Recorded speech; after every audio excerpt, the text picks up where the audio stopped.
43.22 British pence, 0.61 of a euro, 82.61 Japanese yen, 1.41 Fiji dollars, 1.69 Samoan tala, 1.42 Tongan panga, 71.56 Vanuatu Vatu, 1.84 Papua New Guinea kina, 5.28 Solomon Island dollars, and 72.34 French Pacific franc. Now for the business headlines. Fiji cane growers say more farmers will leave the industry if the government doesn't step in and help. Part of one of the country's largest industries, cane farmers are facing labour shortages as they enter this year's harvest, with many having to postpone. Each year, around 15,000 labourers are required to help harvest cane. However, the National Farmers Union gangs don't have enough staff. The General Secretary of the Fiji Cane Growers Association, Balandas, says it's thousands of people short and the government needs to do more to help. If something drastic is not done, especially for harvesting, then I can say that the more farmers will leave the industry. That's what we are saying. If these problems are not really looked at or these problems are not solved, then in 5 years' time I can tell you that it's going to be very difficult for this industry to survive. Balandas says the problem would be solved if an independent corporation managed the harvest on a contractual basis.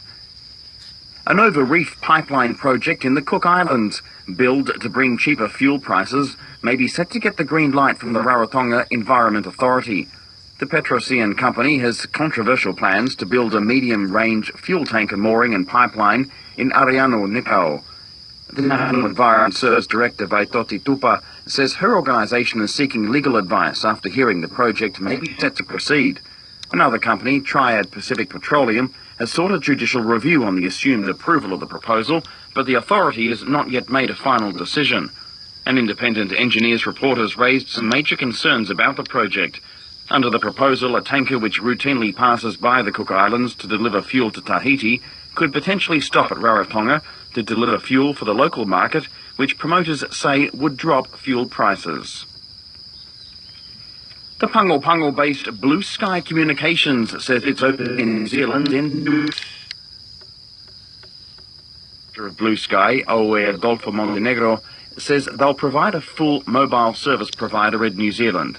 The company is also the main services provider of landline mobile internet services in Samoa and the Cook Islands, with more than 500 employees in the 4 countries. Mr. Montenegro says he's been working on a product for the large Samoan population in New Zealand. A lot of work. We were able to reach an agreement with Spark New Zealand, and we now will be able to launch our service over their network. So we have full coverage on all of New Zealand, and we have set up agreements where people can tap up anywhere in New Zealand.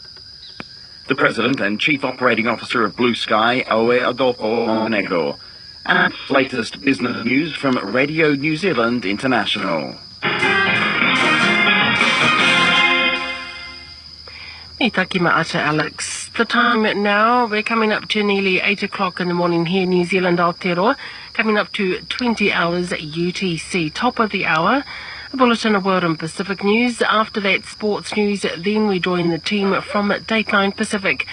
And don't forget, if you've missed any of our programs this morning, you can find them on our website. Just go to rnzi.com. It's news time.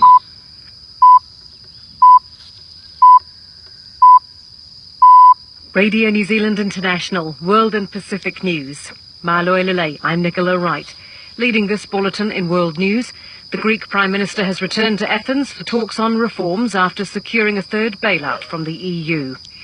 In Pacific news with Leilani Momoisea, Fiji's National Farmers Union says the future of the country's sugarcane industry could be in doubt. And in sport with Max Toll, the Papua New Guinea cricket team has suffered a stroke of bad luck. The Greek Prime Minister Alexis Tsipras has returned to Athens and has headed straight into a meeting with his finance minister and other party officials after Eurozone leaders agreed to offer Greece a third bailout.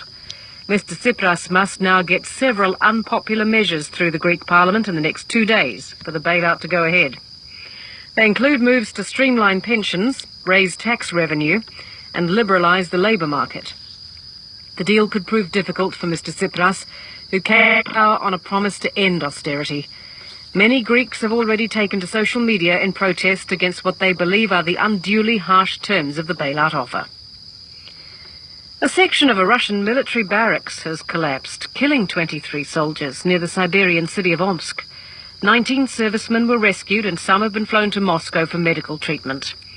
All of those killed were conscripts, and there are reports the youngest victim was just 18. Investigators are examining whether repairs carried out on the building in 2013 are linked to its collapse. An investigation into possible negligence has been launched. French police are hunting for 3 armed men who stormed a Primark store in a suspected robbery attempt north of Paris. The gunmen fled the scene after special forces evacuated 18 people trapped inside the Quartz shopping centre at Villeneuve-la-Garenne. None of those released 18 people was injured. The area around the shopping centre has been shut down.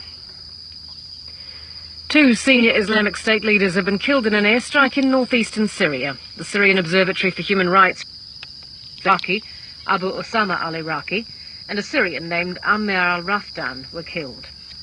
Rami Abdurrahman, who runs the observatory, said it wasn't clear whether the airstrike in Hasaka province was carried out by the Syrian army or by a United States-led coalition that's mounting a separate aerial campaign against Islamic State in Syria. Nigeria's President Muhammadu Buhari has appointed new defence chiefs after sacking the heads of the Army, Navy and Air Force. The sackings were expected as the President has repeatedly inability to defeat Islamist group Boko Haram. The Islamists have recently launched a series of deadly attacks killing more than 250 people. Boko Haram is said to be responsible for more than 10,000 attacks. The Romanian Prime Minister Victor Ponta has been charged with several counts of corruption in a long investigation.